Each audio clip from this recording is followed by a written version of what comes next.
There's a great man, a great leader in Europe, Viktor Orban. He's the Prime Minister of Hungary. He's a very great leader, very strong man. Some people don't like him because he's too strong. It's nice to have a strong man running your country, but That was Donald Trump praising Viktor Orban, who literally said he wants to end democracy. I'm Ben Meiselas from the MeidasTouch Network.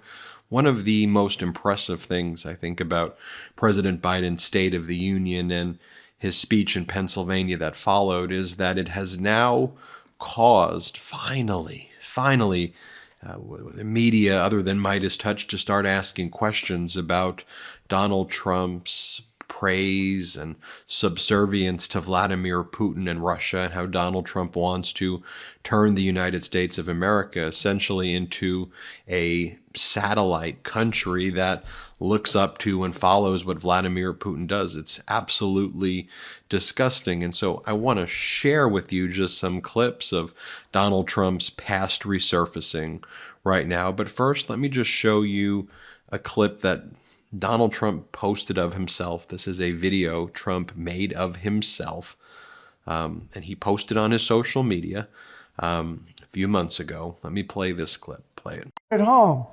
The State Department, the defense bureaucracy, the intelligence services, and all of the rest need to be completely overhauled and reconstituted to fire the deep staters and put America first. We have to put America first. Finally, we have to finish the process we began under my administration of fundamentally reevaluating NATO's purpose and NATO's mission. Our foreign policy establishment keeps trying to pull the world into conflict with a nuclear-armed Russia based on the lie that Russia represents our greatest threat. But the greatest threat to Western civilization today is not Russia.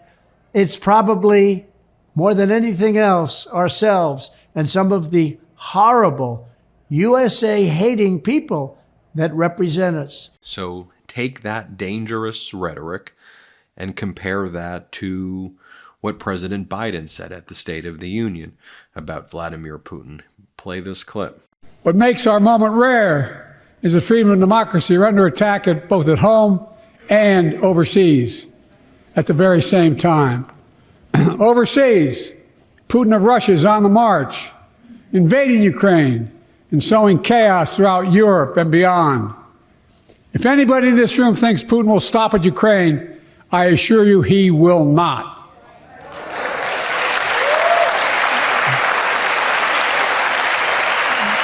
But Ukraine can stop Putin. Ukraine can stop Putin if we stand with Ukraine and provide the weapons that needs to defend itself. Or compare it to what President Biden just said on the tarmac about Viktor Orban. Play this clip. Thanks, everyone. I gotta go. Thanks, everybody. Are you concerned that Trump's meeting with Viktor Orban and continues to do so? If I'm not, you should be. What's the latest? And so here's a clip of Donald Trump, and y'all know this clip. And this is where Donald Trump said to Putin in 2016, find me the emails. Find them for me. Play this clip. Russia, if you're listening, I hope you're able to find the 30,000 emails that are missing. I think you will probably be rewarded mightily by our press. And one of the most despicable days in American history, Helsinki, when Donald Trump acted like this. Play this clip. My first question for you, sir, is who do you believe? My second question is, would you now, with the whole world watching, tell President Putin, would you denounce what happened in 2016, and would you warn him to never do it again? So let me just say that we have two thoughts. You have groups that are wondering why the FBI never took the server. Haven't they taken the server? Why was the FBI told to leave the office of the Democratic National Committee? I've been wondering that. I've been asking that for months and months, and I've been tweeting it out and calling it out on social media. Where is the server? I want to know, where is the server, and what is the server saying? With that being said, all I can do is ask the question. My people came to me, Dan Coates came to me, and some others. They said they think it's Russia. I have President Putin. He just said it's not Russia. I will say this. I don't see any reason why it would be, but I really do want to see the server. But I have confidence in both parties. I really believe that this will probably go on for a while, but I don't think it can go on without finding out what happened to the server.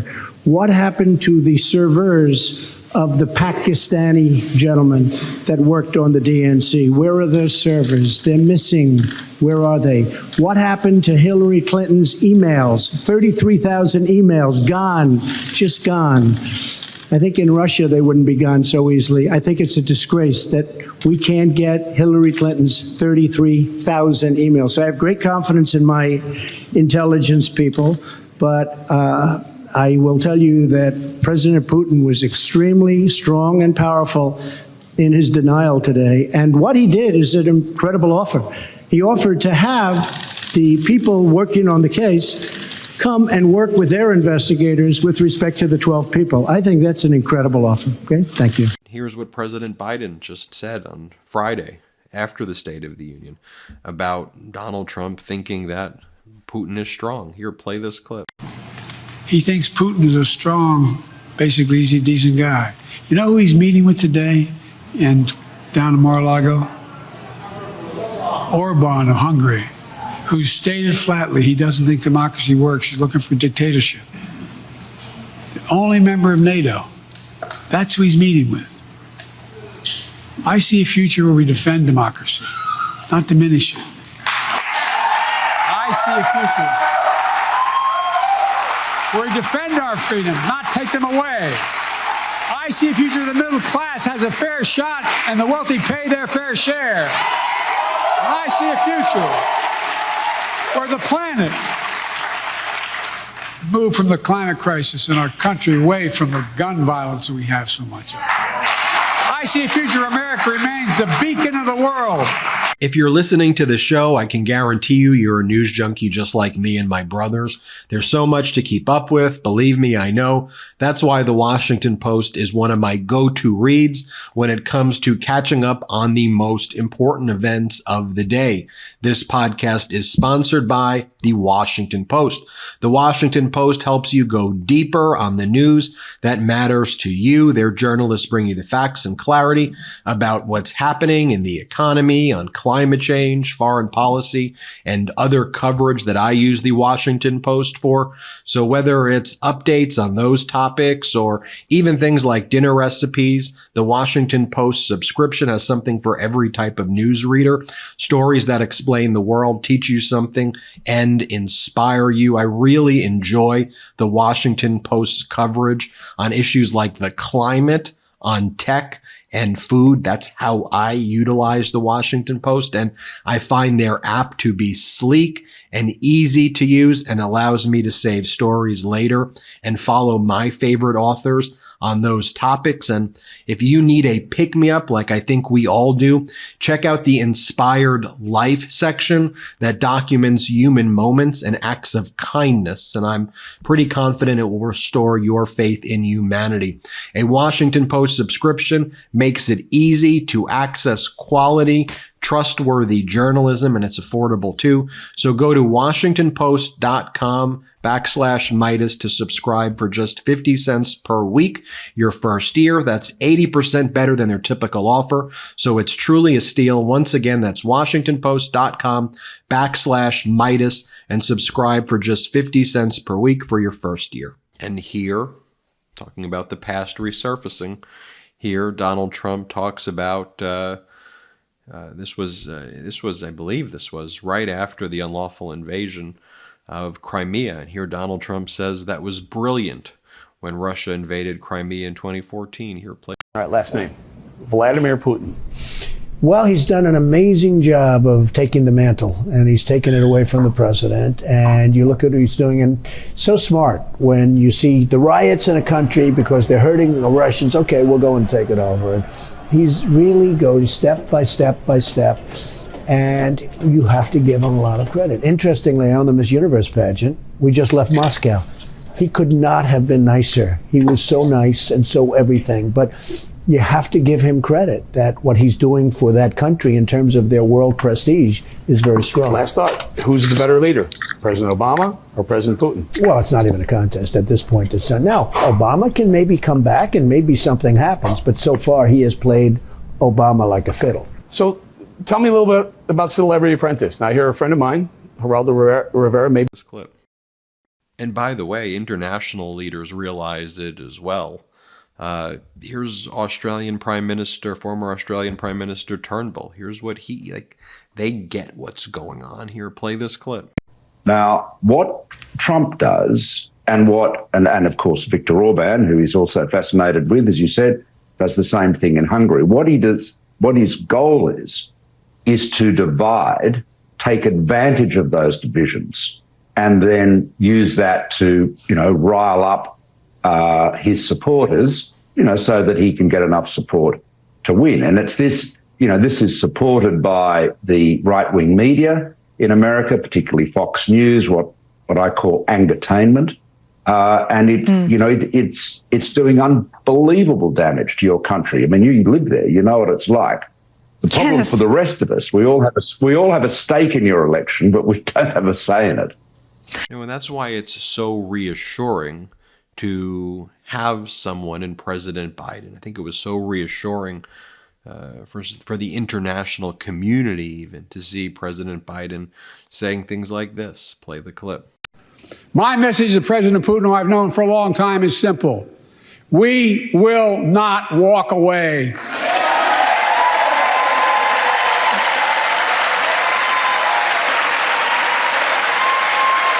We will not bow down.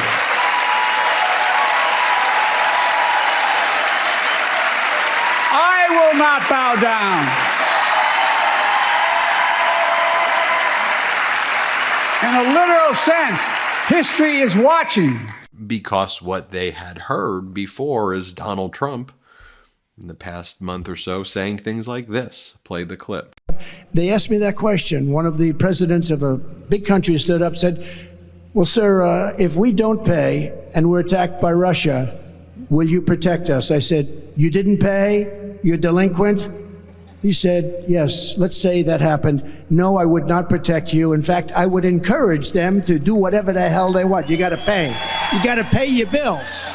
I did a deep dive, of course, into Donald Trump's background, his trip to Moscow in the late 1980s, when a KGB-affiliated travel agency, it was called, brought Donald Trump out there, or you may even say recruited Donald Trump to go out there and to say that he was going to be building a Trump hotel in Moscow. And Donald Trump held the beauty pageant there and praised Moscow, praised the Soviet Union, had always then been in awe of Vladimir Putin, saying all of those things. It's been a consistent message. I mean, Donald Trump penned a full-page ad that he took out in various newspapers as well, where he attacked NATO dating back to, as soon as he finished that trip to Moscow. I think it was Hillary Clinton who said, look, if Trump is someone who can be baited by a post, imagine how easy it is for Putin to bait him. And this is what Hillary Clinton had to say about Donald Trump, and she was right. He is Putin's puppet. Play this clip.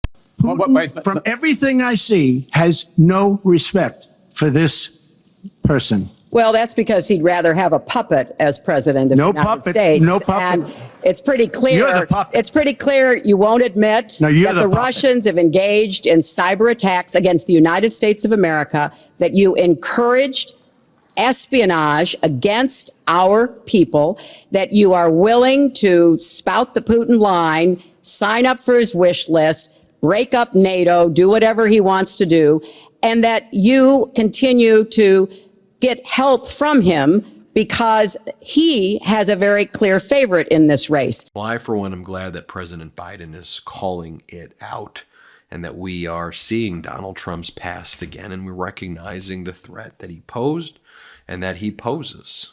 Tell me what you think hit subscribe. We're on our way to 3 million subscribers thanks to your support. Have a good one. Love this video? Make sure you stay up to date on the latest breaking news and all things Midas by signing up to the MeidasTouch newsletter at MeidasTouch.com/newsletter.